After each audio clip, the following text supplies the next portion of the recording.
একটা মানুষ কখনো সবার মন জয় করতে পারবে না, সবাইকে খুশি রাখতে পারবে না। তাই নিজেকে খুশি রাখো তুমি। সহজে মানুষ বোঝে দাক্ষিণার মন দিব্য জ্ঞানে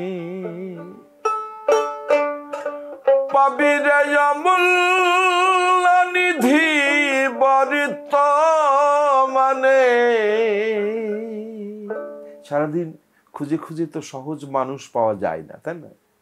তুমি নিজে সহজ হয়ে যাও, তুমি তোমার যত্ন নাও, তুমি এমনভাবে তোমাকে তৈরি করো। এই যে সার্বজনীন শিক্ষার কথা বলছি, তুমি তোমাকে নিজেকে এমনভাবে তৈরি করো যেন তোমাকে নিয়ে তোমার 5 কুল অহংকার করে।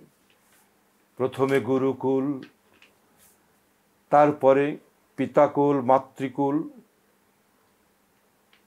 সমাজ, এই কুলগুলো যেন তোমাকে নিয়ে অহংকার করে, তুমি যেন অহংকার করো না। যেদিন অহংকার পতনের মূল, যেদিন তোমার মধ্যে তোমার জানার আছে এবং তুমি অনেক কিছু এই অহংকার এসে যাবে, সেদিন থেকে ভেবে নিও তোমার পতন শুরু হয়ে গেল। এটাই হলো মহাজনের শিক্ষা।